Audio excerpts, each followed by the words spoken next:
Audio Jungle.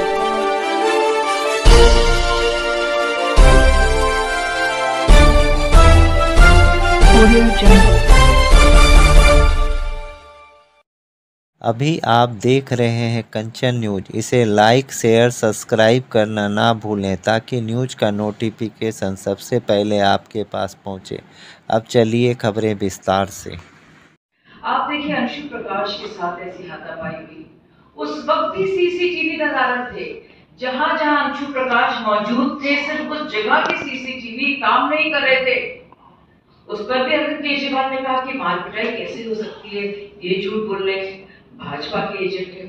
लेकिन 2 लोग इस पर तक जेल गए, चार्जशीट हुए, एमएलए अमानतुल्लाह खान और एमएलए प्रकाश जायसवाल। तो साथियों, आप देखिए अपनी ही महिला साथी जो सबसे पुरानी रही हैं, आतिशी से भी, सौरभ से भी, संजय सिंह से भी, और जो भी लोग अभी आपको दिख रहे हैं, उन सबसे पुरानी साथी को किस तरह से और परेशान करने की कोशिश की जा रही है। जो दुर्व्यवहार हुआ है उनके साथ, उसका जिक्र नहीं है कहीं पे भी। वाकई में बहुत ही अफसोस की बात है। आप अपने सवाल पूछिए। सुधांशु जी, टाइम्स नाउ, नवभारत और टाइम्स नाउ ने एक स्टिंग ऑपरेशन दिखाया, ऑपरेशन ब्लैक डॉलर, जिसमें ये बताया गया कि किस तरीके से एफसीआरए का उल्लंघन करके आम आदमी पार्टी ने 8 करोड़ रुपए इकट्ठा किए, और इस बात की जानकारी ईडी ने आप गृह मंत्रालय को सौंपी है। देखिए, निश्चित रूप से इस प्रकार की जो भी जानकारी आएगी उस पर जांच एजेंसियां नियमानुसार और विधि सम्मत कार्रवाई करेंगी। बस ये बात जरूर है कि ये बहुत स्थापित नियम है जो हर व्यक्ति को पता होता है कि फॉरेन से अगर आप कोई फंडिंग लेते हैं तो उसके स्थापित नियम है। जैसे नंबर 1, आप एक ही अकाउंट में पैसा ले सकते हैं। नंबर 2, उसका यूटिलाइजेशन सर्टिफिकेट तुरंत आपको देना पड़ रहा है। तो अगर उनके पास ये सारी चीजों की ईमानदारी से बात थी तो उन्हें उनसे बड़ी पार्टी है। लालू प्रसाद यादव जी की पार्टी उनसे बड़ी पार्टी है, शरद पवार जी की पार्टी उनसे बड़ी पार्टी है, बीजू जनता दल उनसे बड़ी पार्टी है, तृणमूल कांग्रेस उनसे बड़ी पार्टी है। इन्हीं का मामला जो है वो फॉरेन में दिखता भी ज्यादा है, आता भी ज्यादा है। ये भी एक नैतिक सवाल है। एक और सवाल इसका, अब क्यों ये पैसे आए हैं, और एक और सवाल है कि कहां से ये पैसे आए हैं। वो जो सोर्सेस हैं, ये बताने की कोशिश केजरीवाल करें, हिम्मत करें कि वो कौन लोग हैं, क्यों उन्होंने छुपा के रखा कि कहां से ये पैसा आया की बात है। लेकिन ये तो रिप्रेजेंटेशन ऑफ पीपल्स एक्ट के का भी उल्लंघन है। आपको याद है अन्नून, जो सब हम जानते हैं कि भारत के खिलाफ कैसे जहर उगलते हैं, कितने बड़े आतंकवादी हैं।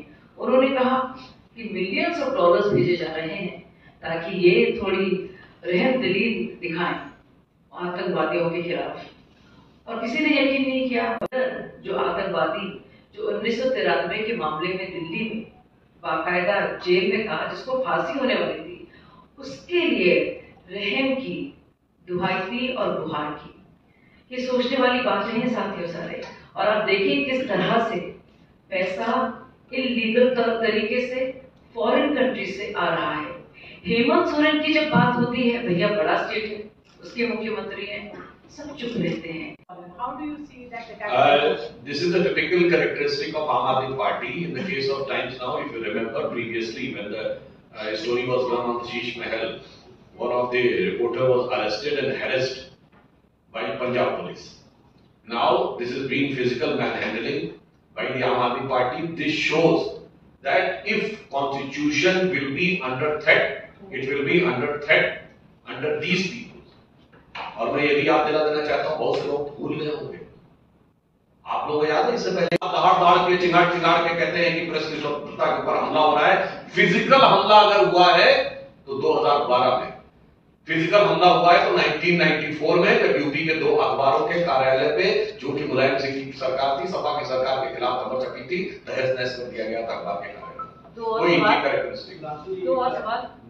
अच्छा, सवाल ये है कि क्या ये केवल पॉलिटिकल एक्शन है या फिर सुप्रीम कोर्ट ने जो जमानत को स्ट्रक्चर 1 तारीख को आपको सरेंडर करना होगा, उसका उल्लंघन मानते हैं, कंटेम्प्ट ऑफ कोर्ट मानते हैं? मेरे विचार से बहुत गंभीर कानूनी मामला है और यह सर्वोच्च न्यायालय का सीधा अपमान है, क्योंकि न्यायालय की प्रक्रिया चुनाव की प्रक्रियाओं से कोई संबंध नहीं रखती, वो उससे टोटली एक्सक्लूसिव होती है।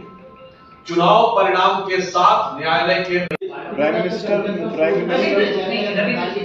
जी इसके बाद रविंद्र जी फिर आपका आखिरी सवाल। पिछले दिनों से नारी स्वाभिमान के रक्षक के रूप में आप लोग सामने दिख रहे हैं, उनका अपमान हुआ है। उसी तरह आप लोग सालों से सनातन के साथ में खड़े रहते हैं। नाना पटोले ने योगी आदित्यनाथ के भगवा कपड़े पर टिप्पणी की है कि रावण भी माता सीता को माता उन्होंने नहीं कहा।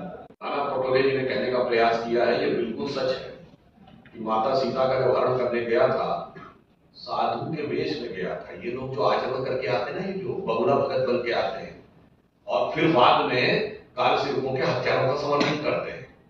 मतलब मैं नाना पटोले जी को बता देना चाहता हूँ, जानते क्या होता है कि राहुल गांधी जी जाते थे और पूजा करके निकल के और जनेऊ दिखाई जाती थी उनकी पार्टी। न्यू अपडेट के लिए देखते रहिए कंचन न्यूज।